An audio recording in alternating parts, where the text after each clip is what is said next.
Hello everyone.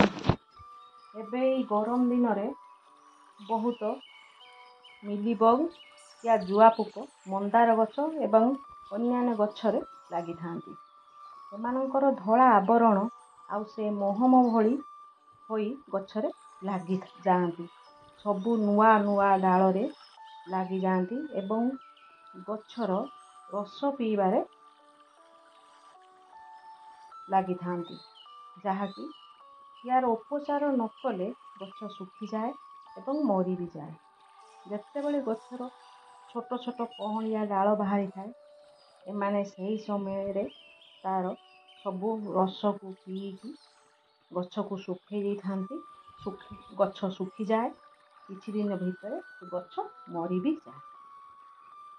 तेणु यही देखते ये गछर देख केमिति पत्र पूरा हलदिया पड़ जाइछि, फूल धरुची किंतु ताकू अटैक कर साराणी मिलीबग। देखते केमिति धरी साराणी टे कम अटैक लगी। मोर आउ बड़ बड़ गछ अच्छा बहुत लगी टे कम अटैक कर। देखो फूल होती किंतु से आस्ते आस्ते भल भाव में अटैक करने चेष्टा कर सारे। बहुत दुख हो गछ गुड़ा को एमती पूरा से जुआ पोक पूरा भर्ती हो सारे। ये देखो मोर ये एडेनियम फूल ये मोर गोटे बड़ मंदार गछटे अच्छी से पूरा खाई नष्ट कर सारे। ये देखते गोटे गुलापी मंदार फाक मंदार गछ केते सुंदर एटा फूल फूल देखो केमी भाव में लगी देख बहुत लगी आपको पूरा सबू गछरे एमती छड़े दिंतु। प्रथम जहाँ पारे ये देखो फूल एथे फुटी कढ़ भी आसूची किंतु फूल भल भाव में फुटी पारुनी। एते मिलीबग अटैक कर बहुत कढ़ आसूची।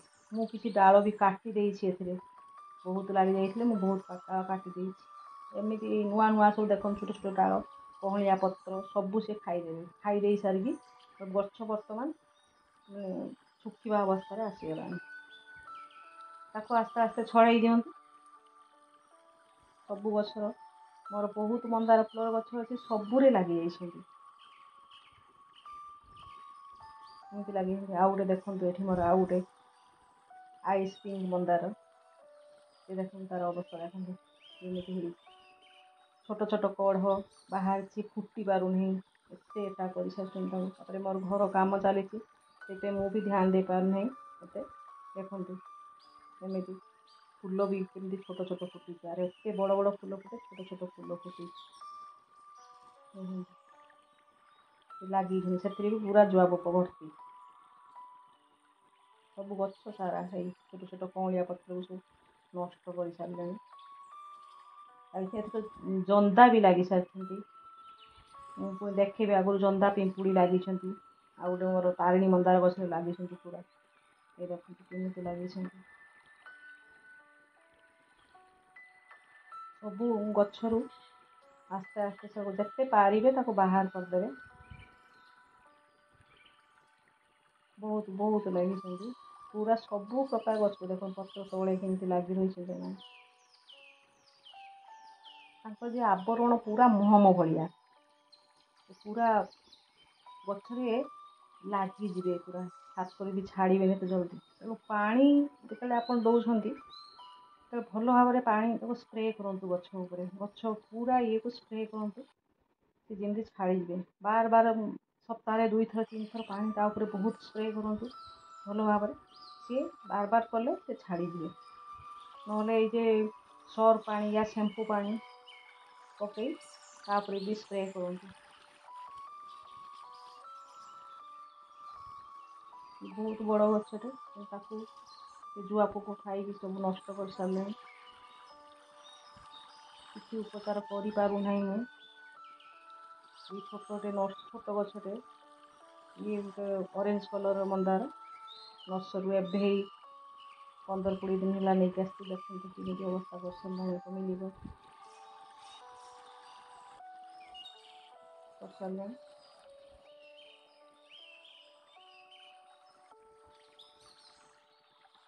ଏଇଟା ମୋର ଦେଖନ୍ତୁ ତାରାଣୀ ମନ୍ଦାର ବହୁତ ବଡ଼ ବଡ଼ ଫୁଲ ଦିଏ, କେତେ ଫୁଲ ଦେଉଥିଲା। ଦେଖନ୍ତୁ ତାର ଅବସ୍ଥା, ତାକୁ ମୁଁ କିଛି କାଟି ବି ଦେଇଛି। ଦେଖନ୍ତୁ ନୂଆ କହଁଳି ଯେଉଁଠି କହଁଳିଛି ସେଇଥିରେ ଲାଗିଛନ୍ତି, ଛୋଟ ଛୋଟ ପତ୍ର ବାହାର କରିଛି, ସେଇଥିରେ ମିଳିବ ଏଟା କରିଛନ୍ତି। ଦେଖନ୍ତୁ ପୁରା ଲାଗି ସାରିଛନ୍ତି, ବହୁତ ବହୁତ ଲାଗିଛନ୍ତି। ସବୁ ପତ୍ରକୁ ହିଁ ଏମିତି କରିଦେଇଛନ୍ତି। ଦେଖନ୍ତୁ ବହୁତ ଦୁଃଖ ଲାଗୁଛି। ଦେଖନ୍ତୁ ଆଉ ଗୋଟେ ଭଲ ସୁନ୍ଦର ମନ୍ଦାର ଇଏ ମଲ୍ଟି କଲର୍ର ମନ୍ଦାର ଥିଲା। ବେଶୀ ବଡ଼ ଗଛ ନାହିଁ, ଛୋଟ ଗଛ, ଏଥିରେ ବି ଲାଗିଯାଇଛନ୍ତି। ତା ଉପର ଭାଗ ଦେଖନ୍ତୁ କେମିତି କରିଦେଇଛନ୍ତି। ଏବେ ହିଁ ପାଣି ତାପରେ ଦେଖନ୍ତୁ ମୁଁ ସ୍ପ୍ରେ କରୁଛି। ପ୍ରଥମେ ତାକୁ ମିଲିବାକୁ ଛଡ଼େଇ ଦେଇକି ତାପରେ ପାଣି ସବୁ ସ୍ପ୍ରେ କରିଦେବି। ଅନ୍ୟ ଗଛକୁ ପ୍ରଥମରୁ ସ୍ପ୍ରେ କରିଦେଇଥିଲି। ଏଇ ଗଛକୁ ଖାଲି ଦେଖାଇବା ପାଇଁ ଗୋଟେ ଗଛ ରଖିଥିଲି, ସ୍ପ୍ରେ କରିନଥିଲି। ଦେଖନ୍ତୁ ସ୍ପ୍ରେ କରିଦିଅନ୍ତୁ, ଭଲ ଭାବରେ ସ୍ପ୍ରେ କରନ୍ତୁ। ଯେତେ ସ୍ପ୍ରେ କରିବେ ସେ ଛାଡ଼ିବ। ସପ୍ତାହରେ 2-3 ଥର ସ୍ପ୍ରେ କରନ୍ତୁ। ସ୍ପ୍ରେ କଲେ ସିଏ ବାର ସ୍ପ୍ରେ କଲେ ସିଏ ଏତେ ରହିବେ ନାହିଁ। ଏ ଦେଖନ୍ତୁ ଲକ୍ଷ୍ମଣ ରେଖା, ମୁଁ ଲକ୍ଷ୍ମଣ ରେଖା ନେଇଛି। ଏଥିରେ ଆପଣ ଲକ୍ଷ୍ମଣ ରେଖା ବଦଳିଲ ଆପଣ ନିମ୍ ଅଏଲ୍ ସ୍ପ୍ରେ କରିପାରିବେ। ଆଉ ଇଏ ଶ୍ୟାମ୍ପୁ ପାଣି ତାକୁ ନେଇକି ସ୍ପ୍ରେ କରିପାରିବେ। ମୁଁ ସେଇ ଲକ୍ଷ୍ମଣ ରେଖା ନେଇଛି, ସେଇଥିରେ ସବୁ ଏବେ ସେ ଚକଟାରେ ପୁରା ଗଛର ଲଗେଇଦେବି। ପିମ୍ପୁଡ଼ି ଯେ ସେ ମିଲିବଗକୁ ଖାଇବା ପାଇଁ ପିମ୍ପୁଡ଼ି ଚଢ଼ନ୍ତି, ରସ ପିଇ ଯାଆନ୍ତି ପିଇବା ପାଇଁ। ସିଏ ରସ ପିଇବା ପାଇଁ ଯାଆନ୍ତି, ଆକୁ ପିମ୍ପୁଡ଼ି ସେଇ ମିଲିବଗକୁ ଖାଇବା ପାଇଁ ସିଏ ବି ତା ଦେହରେ ଲାଗିଯାଆନ୍ତି। ସିଏ ବି ବହୁତ କ୍ଷତି କରିଥାଏ ଗଛର ପିମ୍ପୁଡ଼ି ଜନ୍ଦା। ତେଣୁ ସେମାନଙ୍କୁ ନିୟନ୍ତ୍ରଣ କରିବା ପାଇଁ ଏଇ ଚକ୍ଟା ଲଗାନ୍ତୁ, ଲକ୍ଷ୍ମଣ ରେଖା। ସବୁଆଡ଼େ ଗଛ ଡାଳ ସାଇଡ଼୍ରେ ସବୁ ଲଗାନ୍ତୁ, ପିମ୍ପୁଡ଼ି ବି ମରିଯିବେ। ମିଲିବଗ ଯାହା ହୋଇଥିଲେ ଏବେ ତ ଧୋଇ ଦେଇଛି, ଆଉ ସେ ହେବେ ନାହିଁ। ତାକୁ ଆମେ ଏହି ଉପାୟରେ ନିୟନ୍ତ୍ରଣ କରିପାରିବା। ବହୁତ ମାତ୍ରାରେ ଲାଗିଯାଆନ୍ତି, ପୁରା ଗଛରେ ଆପଣ ଧୀରେ ଧୀରେ କରିକି ଚକ୍ ଢାଳି ଦିଅନ୍ତୁ।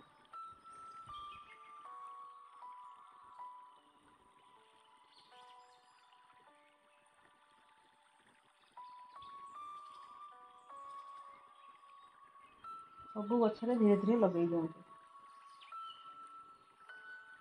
ସିଏ ଆଉ ତଳୁ ଆଉ ଉଠି ପାରିବେନି, ପିମ୍ପୁଡ଼ି ବି ତାକୁ ଖାଇବା ପାଇଁ ଆଉ ଉଠି ପାରିବେନି। ତା ଦେହରେ ଚକ୍ ଲଗାଇଦେଲେ ସବୁ ମରିଯିବେ। ଇଏ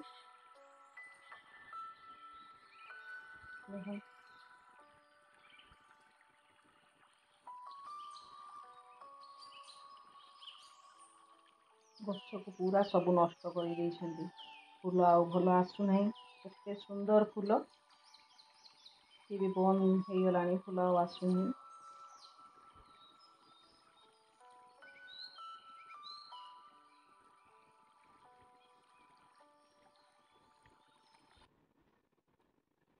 ଏ ଦେଖନ୍ତୁ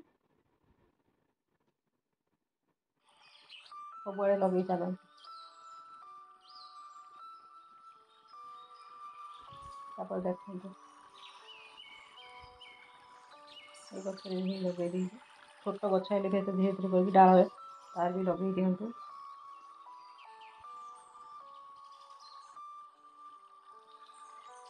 ଏଇ ଗଛରେ